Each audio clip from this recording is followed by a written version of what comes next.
कि अगली पीढ़ी को तो आरक्षण का लाभ नहीं दिया जाएगा, तो क्रीमी लेयर लागू होगी।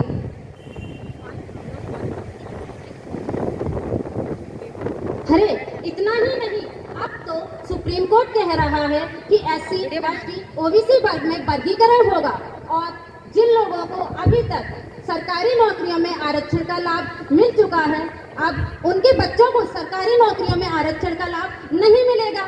और अभी तक जिन लोगों को सरकारी नौकरियों में आरक्षण का लाभ नहीं मिला है, सिर्फ और सिर्फ उन्हीं लोगों को सरकारी नौकरियों में आरक्षण का लाभ मिलेगा।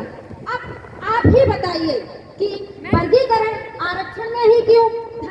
धरती, उद्योग, व्यापार, वाणिज्य संसाधन और कॉलेजियम सिस्टम में क्यों नहीं? क्यों नहीं?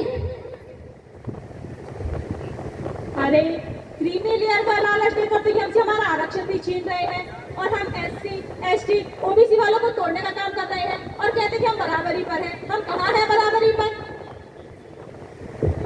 सही कहा बहन।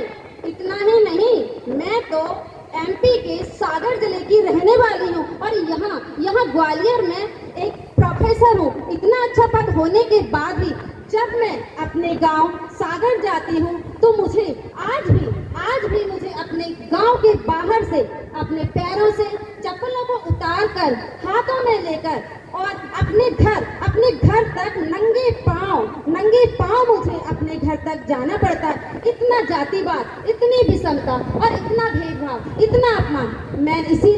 मैंने तो इस अपमान से बचने के लिए अपने गांव जाना ही छोड़ दिया। अरे अभी मध्य प्रदेश की घटना है कि एक आदिवासी के ऊपर एक ब्राह्मण ने पेशाब कर दिया, और तो और राजस्थान की पिछले साल की घटना है, एक अनुसूचित जाति के बच्चे ने मटके से पानी क्या पी लिया, उसके मास्टर ने उसे इतना मारा कि वो वहीं मर गया। और एक सबसे बड़ी पावर वाला IPS ऑफिसर, जो इतना पावर वाला व्यक्ति होता है, राजस्थान की अभी नई न्यू घटना है कि वो उसको अपनी बारात निकालने के लिए, घोड़ी पे चढ़ने के लिए इतना पुलिस फोर्स लगाना पड़ा। आज भी इतना जातिवाद है समाज में। इतना ही नहीं, उत्तर प्रदेश के जब यादव जी मुख्यमंत्री पद पर थे, उनके कार्यकाल के बाद जब उन्होंने सरकारी घर को छोड़ा, जबकि वो घर ना कुछ ईंट पत्थरों से बना हुआ था, उस घर को भी इन लोगों ने गंगा जल से धुलवाया, उसे पवित्र करवाया, उसे शुद्ध करवाया और कहते हैं कि हम बराबरी पर हैं।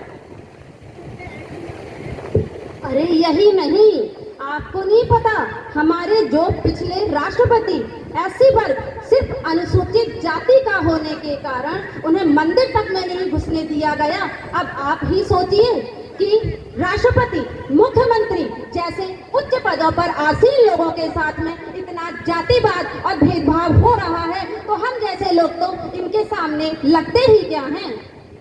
अरे ये सब उनकी निम्न जाति के कारण हो रहा है। आज भी समाज में इतना जातिवाद फैला हुआ है, जबकि हमारे संविधान में बाबा साहब अम्बेडकर ने हमको समानता से जीने का अधिकार दिया है, अनुच्छेद 14 में। दीदी बिल्कुल सही कहा आपने। हमारे समाज के लोग इतने पढ़ लिख गए हैं और कुछ की तो आर्थिक स्थिति भी इतनी अच्छी है, उसके बावजूद भी हमें समाज में सामाजिक समानता नहीं मिली है। आज आजादी के 78 वर्ष बाद भी हमारे समाज और हमारे लोगों के साथ में इतना अन्याय और अत्याचार हो रहा है। हमारे समाज को तोड़ने का काम किया जा रहा है और हमारे समाज में कोटा किया जा रहा है। हम सब प्रण लेते हैं कि अपने समाज में कोटा नहीं होने देंगे और अपने समाज को कभी भी टूटने नहीं देंगे। अरे सुप्रीम कोर्ट, हाई कोर्ट के जजों की नियुक्ति, विभिन्न आयोगों के अध्यक्षों की नियुक्ति और सचिव पदों पर तो सिर्फ सबर वर्ग के लोग बैठे हैं, जिन्होंने इन पदों के लिए किसी भी प्रकार की कोई परीक्षा ही नहीं दी है। बिना परीक्षा दिए हुए भी तो उच्च जाति के लिए उच्च पद भर्ती भी तो सबसे बड़ा आरक्षण है उनके लिए, जिसके लिए वो कोई परीक्षा नहीं देते हैं। और तो और अभी लेटरल एंट्री से 200 भर्तियां हुई, जिसमें एक भी व्यक्ति SC, ST, OBC का नहीं था। और तो और ये लोग कहते हैं कि आरक्षण से बना डॉक्टर सही इलाज नहीं कर सकता। तो आप ही मुझे बताइए कि बिना परीक्षा दिए हुए वाला हर जज सही न्याय कैसे कर सकता है? आज भी हमारा भारत देश इतना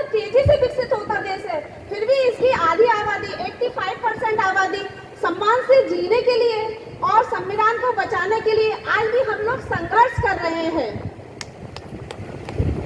एक बात और कहना चाहती हूँ, जब तक हमारे समाज में सामाजिक समानता प्राप्त नहीं हो जाती, तब तक हम यूं ही हमारा संघर्ष यूं ही जारी रहेगा।